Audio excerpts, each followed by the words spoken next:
අදත් ඔයාලව ආදරයෙන් පිළිගන්නවා. අද වීඩියෝ එක කාන්තාවන් වෙනුවෙන්මයි. Combined Oral Contraceptive Pills. මොනවද මේ? උපත් පාලන පෙති. ඔයාලා දන්න විදිහට මිතුරි පෙති. ඒ ගැනයි මම අද කතා කරන්නේ. මොනවද මේ උපත් පාලන පෙති කියන්නේ? කොහොමද මේවා භාවිතා කරන්න ඕනේ?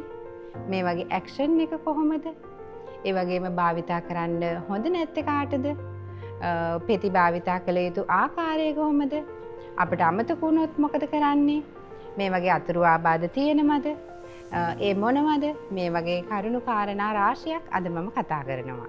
ඒක නිසා වීඩියෝ එක අවසන් වෙනකන් රැඳී ඉන්න. අපි පළවෙනියට යමු බලමු මොනවද මේ උපත් පාලන පෙති කියන්නේ කියලා. මොනවද මේ මිතුරු පෙති කියන්නේ කියලා. මේවා ඇත්තටම හෝමෝනමය ටැබ්ලට් විශේෂයක්. මේකේ ඊස්ට්‍රජන් ප්‍රොජෙස්ටීන් කියන හෝමෝන වර්ග දෙකම අන්තර්ගත වෙනවා. ඉතින් මේක අපේ භාවිතයට පහසුවට කැලෙන්ඩර් පැක් එකක් විදිහට තමයි තියෙන්නේ. මේකේ පෙති 28ක් තියෙනවා. ඉතින් මේ 28න් පෙති 21යි හෝමෝන ටැබ්ලට් තියෙන්නේ. ඉතිරි පෙති 7 යකඩ පෙති විදිහට තමයි අන්තර්ගත වෙලා තියෙන්නේ. සමහර පැක්වල මේ යකඩ පෙති 7 නැතුව හෝමෝන් ටැබ්ලට් 21 විතරයි තියෙන්නේ. ඒ වගේ ඔයාලට පහසුවට කැමති වර්ගයක් තෝරගන්න පුළුවන්. මේ ටැබ්ලට් වල ක්‍රියාකාරීත්වය මොකක්ද කියලා අපි බලමු. මේ ටැබ්ලට් ගත්තාම කාන්තාවන්ගේ ඩිම්බ මෝචනය, ඒ කියන්නේ ඩිම්බ පිටවීම නවතිනවා.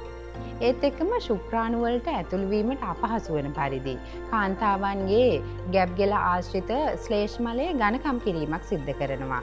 මේ හේතුන් නිසා කාන්තාවන් ගැබ් ගැනීම නතර වීමක් තමයි සිද්ධ වෙන්නේ. සාමාන්‍යයෙන් මේ පෙති බොන්න පටන් ගන්න ඕනේ පීරියඩ්ස් හැදිලා පළවෙනි දවස් 5 ඇතුළත. පීරියඩ්ස් හැදිලා පළවෙනි දවසේම මේ පෙති බොන්න පටන් ගන්නවා නම් ඒක ඉතාමත්ම හොඳයි.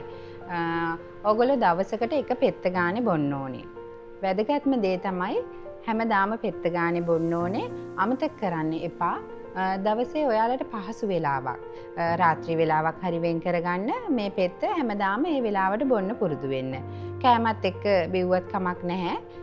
කෑම නැතුව බිව්වත් ප්‍රශ්නයක් නැහැ මේක.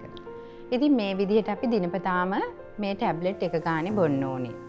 සමහර වෙලාවට ඔයාලට එක දවසක් මේ පෙත්ත බොන්න අමතක වෙන්න පුළුවන්. එහෙම වුණොත් ඊට පහුවදා මතක් වුණ ගමන්ම ටැබ්ලට් එකක් බොන්න. ඊට පස්සේ එදා નિયમિત වෙලාවට ඔයාලා රෑ බොන්න පුරුදු වෙලා තියෙනවා නම් ඒ වෙලාවට තව ටැබ්ලට් එකක් බොන්න. එතකොට ඒ දවසේ ඔයාලට ටැබ්ලට් දෙකක් බොන්න සිද්ධ වෙනවා. ඊට පස්සේ සුපුරුදු විදිහටම දවසට එක ගානේ බොන්න. ඒ වගේම තමයි ඔයාලට දින දෙකක් මේ ටැබ්ලට් බොන්න අමතක වුණොත් ඊළඟ දිනේ මතක් වුණු සැනින් එකක් බොන්න. එදා රාත්‍රියට ටැබ්ලට් දෙකක් බොන්න. ඊට පස්සේ සුපුරුදු විදිහට ඊළඟ දවසේ ඉඳන් එක බැගින් බොන්න ඕනේ. හැබැයි හොඳට මතක තියාගන්න ඕනේ මේ දවස් දෙකක් පෙති බොන්න අමතක වුණොත් ඉතිරි දින 7ට ඔයගොල්ලෝ කොන්ඩම් වගේ වෙනත් උපත් පාලන ක්‍රමයක් භාවිතා කරන්න ඕනේ. ඔයාලා මේ යකඩ පෙති බොනකොට මේ කාඩ් එකේ තියෙන යකඩ පෙති 7ක් තියෙනවා කිව්වා. මේව බොන අතරතුර ඔයගොල්ලන්ට පීරියඩ්ස් හැදුනොත් යකඩ පෙති බොන එක නවත්තන්න. ඒකල අලුත් කාඩ් එක හෝමෝන ටැබ්ලට් බොන්න පටන් ගන්න ඕනි. මේ මිතුරු පෙති භාවිතා කරන්න ඕනේ අවස්ථා මොනවද කියලා අපි බලමු. සාමාන්‍යයෙන් විවාහ වෙලා දරුවෝ පරක්කු වෙන්න ඕන කට්ටිය මේවා භාවිතා කරනවා. ඒ වගේම තමයි දරුවන් දෙදෙනෙක් අතර පරතරය වැඩි කරගන්න ඕනි නම් ඒ කට්ටියත් මේවා භාවිතා කරනවා. ඒත් එක්කම වෙනත් උපත් පාලන ක්‍රම භාවිතා කරන්න අකමැති කට්ටිය මේ පෙති ගන්න පුරුදු වෙලා ඉන්නවා.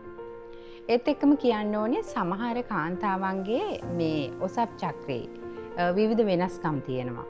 ඒක නිසා ඇතැම් වෛද්‍යවරුන් විසින් මේ පෙති මාස කිහිපයකට නිර්දේශ කරන අවස්ථා තියෙනවා.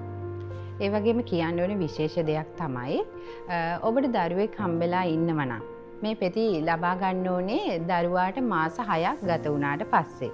ඒකට හේතුව මේ පෙති නිසා ඔබේ මව් කිරිවල සංයුතිය වෙනස් වෙන්න පුළුවන්. ඒක නිසා අනිවාර්යෙන්ම මාස 6කට පස්සේ වෛද්‍යවරයෙකුගේ උපදෙස් මත මේ පෙති ලබා ගැනීමට පුරුදු වෙන්න ඕනේ. ගොඩක් කට්ටිය අහන ප්‍රශ්නයක් තමයි මේ උපත් පාලන පෙති ගන්නකොට ඒ වගේ සයිඩ් ඉෆෙක්ට් තියෙනවද? අතුරු ආබාධ තියෙනවද කියලා. ඇත්තටම අතුරු ආබාධ ඉතාමත් අඩුයි. ඒත් සමහර විට කරකැවිල්ල ගතියක් ඇති වෙන්න පුළුවන්. හිස රදය, ඔක්කාරය, වමනය, ඒ වගේම ලේ පැල්ලම් ඒ වගේ දේවල් ඇති වෙන්න පුළුවන්. මේ පෙති භාවිතා කරලා මුල් සතිය දෙක ඇතුළත මේ වගේ තත්ත්වයක් ඇති වෙන්න පුළුවන්.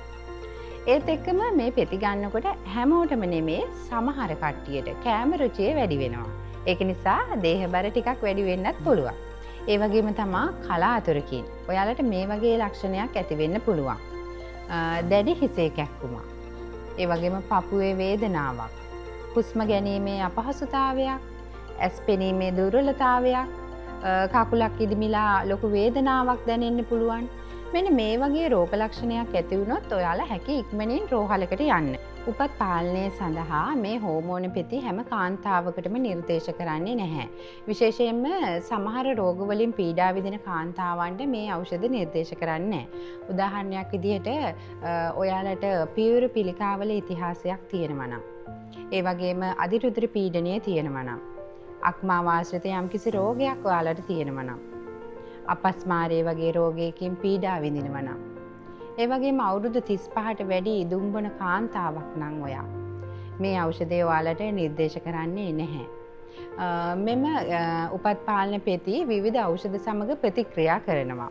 ඒක නිසා ඔබේ වෛද්‍යවරයා ඔබට මෙම පෙති නිර්දේශ කරනවා නම් ඔබ දීර්ඝ කාලයක් ඉඳන් යම්කිසි ඖෂධයක් ලබා ගන්නවා නම් ඒ පිළිබඳව ඔබේ වෛද්‍යවරයා අනිවාර්යෙන් දැනුවත් කළ යුතුයි.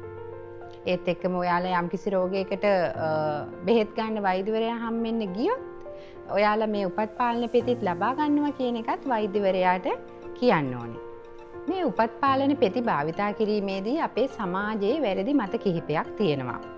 එයින් එකක් තමයි මේ පෙති දීර්ඝ කාලයක් භාවිතා කරොත් කාන්තාවන් සදාකාලික වඳභාවයට පත් වෙනවා කියලා මතයක් තියෙනවා.